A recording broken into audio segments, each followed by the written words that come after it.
Sunday, and I didn't do much yesterday. I've been not feeling great.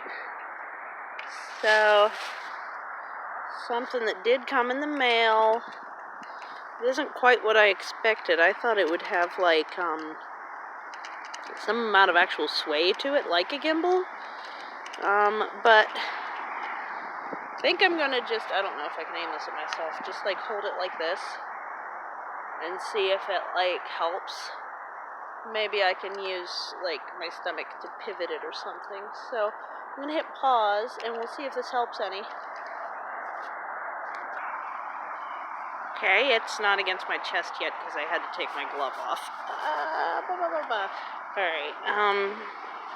Alright. So, we'll see how that helps. It's, exactly 32 degrees according to Google right now, so that's Fahrenheit, 0 Celsius. Precisely at freezing. Usually the air freezes before the ground, and that is air temperature, so there's probably a lot I can get done today, I would think. So we'll just kind of, walk around and see the garden. My, dormant inset pot nursery here is still doing really well. I'm happy with it. It's, this one I'm trying to contain where the seeds will go, because that is a low-growing switchgrass, which just so happens to be growing along the railroad tracks down in the lower portion of the town I'm in. Just turned the whole way around for no reason. So, not that part of the railroad, this part of the railroad goes up and makes a bend on the other side of this hill, and there's a place I get off the bus up that way. And growing right along there, it only gets about 6 inches tall where it's growing, and it's spreading real nice, so hopefully I'll have both a low-growing and a tall-growing switchgrass soon, because I do have switchgrass seeds from a taller-growing variety as well. Even if that only just spreads by root, it'll be good. Gonna have to eventually do a pot-in-pot section this keeps popping up. This is annoying. I'm trying to protect the seeds, and this puppy just does not want to stay. I don't understand what the problem is here. The rest of them sink into the ground. There's something in the dirt that's stopping it from going in. It might be a piece of cardboard or something, but grumble, and then it blows over. We did lose power at 5 a.m.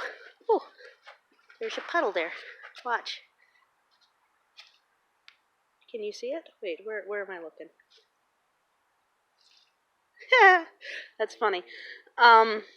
We did lose power last night. Oh, there's a little bit of flurries coming down. It's snowing a bit. So I'm guessing that sometime around 5 a.m. the wind was probably vicious, because it wasn't raining. And it stayed out for a little while. That side of the river had all their light, but back into the town and over that way had none. So I peeked out a couple windows when the fan went silent in my room. That's what woke me up. I had a little bit of a tossed to the side bit of moss here. We're gonna go through the brush. You ready for this? Whee! Alright. Yeah, so this is a plant that I prefer to pull out. It's called bitter cress. It is the cress with the I also pull out a lot of my clovers because they are pretty aggressive. I'd rather have different options for nitrogen fixers. I like the red clover best because it doesn't choke other things out. But yeah, I like to pull out the bitter cress. It tastes okay after it's frozen, but it's still not great. And, yeah, it just really is aggressive with the way that it seeds. As soon as things warm up, it starts to send up flower shoots that very quickly turn to seed, and then, lo and behold, it's freaking everywhere again. It also re-roots from being set on the pathway very easily. All of that's pretty annoying. So I'm going to have to get up into the asparagus here, which is attacking us. So far, this wall on the back end of the asparagus is making this rather nice to walk through. I'm missing a space in the asparagus. Like, here's one. Oh, why am I blurry? Okay, here's one. And then, like, there were 2 females in a row here, and they hardly live long at all. And then the rest were males, except for one up here. So there's, like, this big gap. And I had one spread, like, out into the walkway a few years back, and I tried to transplant it, but it just didn't work. I don't know why it didn't work, but it didn't work. Alright. See how green they stay? Some of those are from like a week ago. So I've been kind of feeling sick most of the week. I don't know if I mentioned that already. I have a new kitten, as you can see from some of my other recent videos. And to give the older cat a break sometimes, I put the kitten upstairs. But I'm also kind of allergic to, like, the litter pan. So it's a little annoying. Oh, look. The snowdrops are coming up. It's not even winter yet. Tuesday can't have helped either. Our weather is crazy as ever. On Tuesday, in a single day, it went from 50 degrees Fahrenheit to 14 degrees Fahrenheit in a single day. And this is becoming disturbingly common that this will occur. So I guess we just got to get used to it and start planning our plants and garden accordingly. We don't get solid freezes, and, you know, my stratification isn't going as well as I'd hope either with the plants, seeds taking. Hopefully that'll go alright. We'll find out. These are all seeds that need to have a cold, damp period, and that's called stratification. A lot of people are taught to put it in the fridge with some damp sand. And that's because it's more reliable. You get a definite cold period for the amount of time, and it's not going to warm up, and it's not going to screw it up. But these plants are native to here, so I don't see why they shouldn't be able to handle what our climate's doing. So I'm going to see how well this goes over a period of time. Because I have all different varieties going on here of different seeds, trying to get them started. So I'm hoping that most of them they'll take. Pondering what to do with this section of the garden next, because I think I want to put the strawberries up, like with the raspberries, because they're not doing particularly wonderfully down low like this anymore. I don't know. And then I'll have some empty space in those tires, and they'll be nice little raised beds. But the thing with tires is, I'm kind of stumbling on myself here because the bricks are a little bit looser due to the freeze not letting them sink in the ground. Tires aren't great for seed start if you want deep root system, because you can't just, like, stick a fork, like a digging fork, in there and just, like, pull up a whole bunch, because you're gonna hit, like, you have to, like, work around. The side wall is still on the bottoms of these. That's the other thing I could do, is pull them up, deal with all the dirt, cut the other side wall off, and then put them back. But it sounds like kind of a lot to me, honestly. Yeah, so I already moved some of the strawberries up here. You can see them in here. And of course, the raspberries are pretty much dormant at this point. But the strawberries are still pretty green for the most part. I mean, they're obviously not going to, I don't know if this is obvious to everyone or not, but they're not going to produce fruit in the cold like this. But they're still green and showing signs of life. And so dormancy would be if the entire, that's slippy, the entire upper portion of the plant looks dead. The roots are still good. A lot of times the cores of the stems are still good, but a lot of times not. So like this grapevine, if you cut one of these, you'd see that the sticks are still green inside.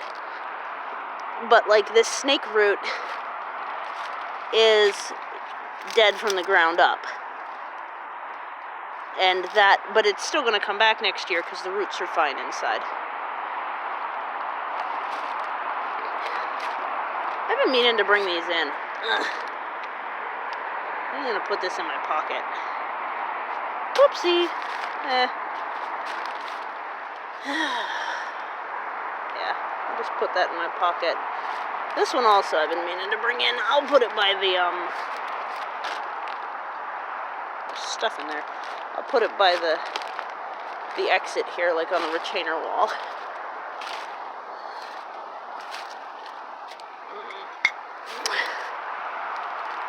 Okay. So I did show you around in the dark last weekend at the end of the weekend because I got a lot done, but I got it done kind of late in the day. I am still absolutely in love with my new stairwell here. We'll turn around and look at it so you can see.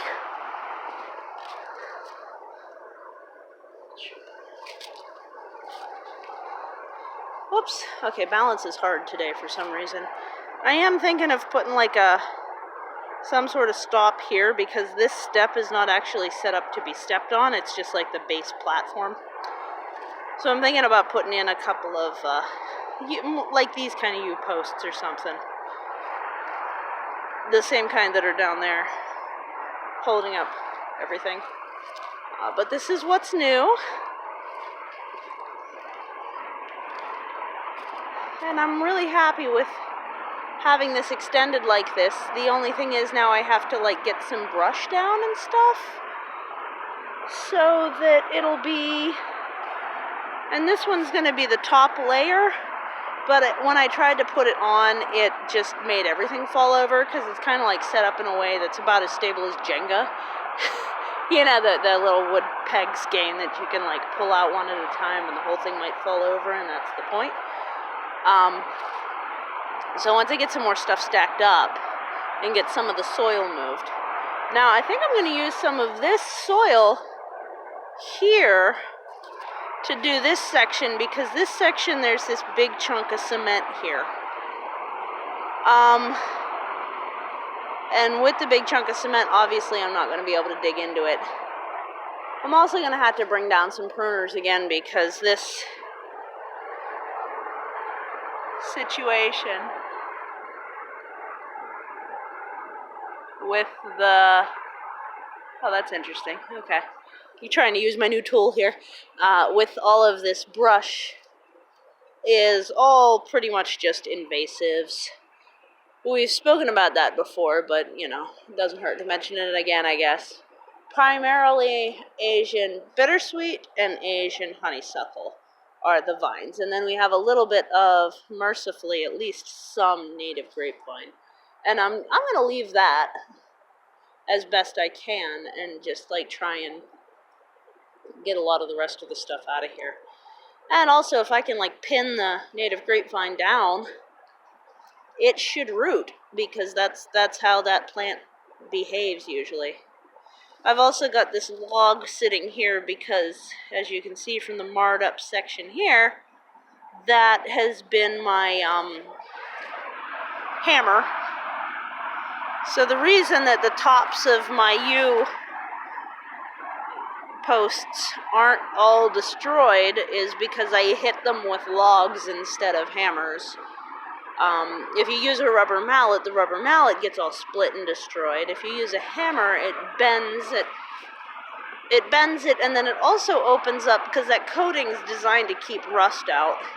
It also opens it up for the rust and everything, and so it deteriorates sooner.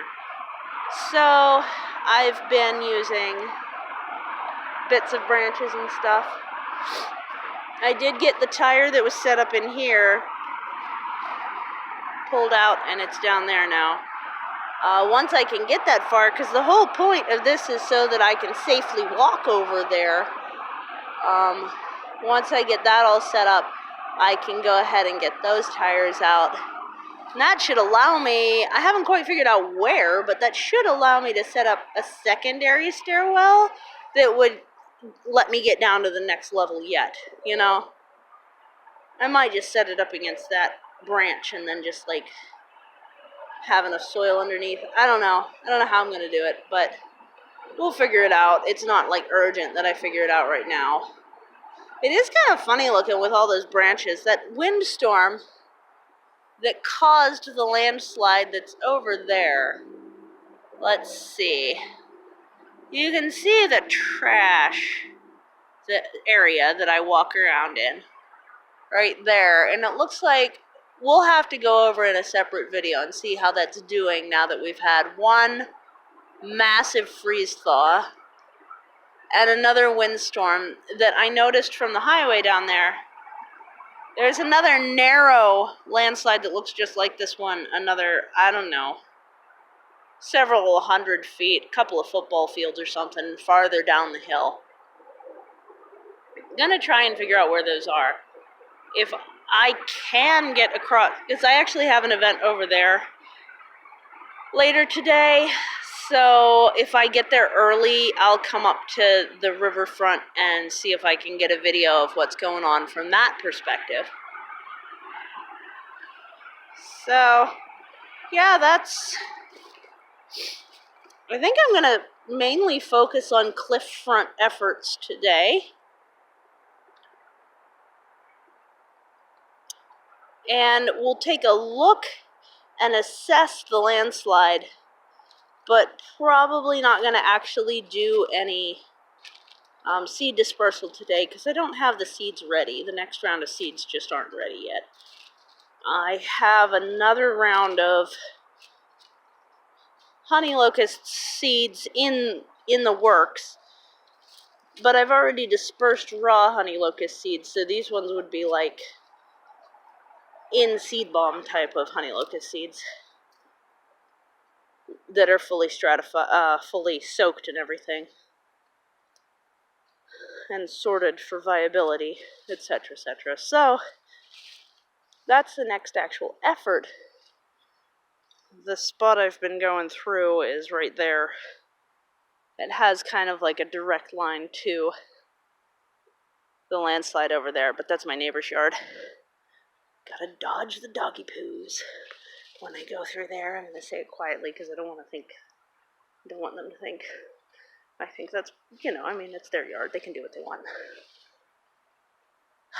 So yeah, I think I'm gonna take down some of my brush and pile it against the gap at the bottom of that retainer wall string. I do like how this is looking with less crap in front of it, so that's nice. Not entirely sure what we'll end up doing about all of the rest of this, but it's a start anyhow. And yeah, a lot of things are mostly dormant. The onions continue to be harvestable all winter. If I was growing carrots and turnips, those would be harvestable all winter mostly too. But I've been a little lazy about that this year, so I don't have any. Those are rutabaga, but my goal with those is to see if they can get to the point of being self-seeding. Because I'd really like to be able to just have them put their seeds down themselves every year. Looks like I gotta get that seed bundle right here out of there. Still got a few aster seed tufts going. I thought I got those all. And yeah, so that's how the garden's doing. The Sump pump is active because it drizzled all day yesterday. It's actually going to be, yep. See? So that was pretty well dry, and now it's filling up with water again. And considering how much water that was, that's soaking in pretty quickly. So that's exactly what I want to see with that. But what I don't like seeing is how many leaves are collecting in there. I'm going to have to do something about that. Bah. And all of my little setups for insulating roots of plants that are in little tiny pots and would otherwise freeze the whole way through. So, yep, that's a pretty thorough tour. I hope you enjoyed it, and I'll do a couple of shorter ones probably as I get some projects underway. Okay, bye.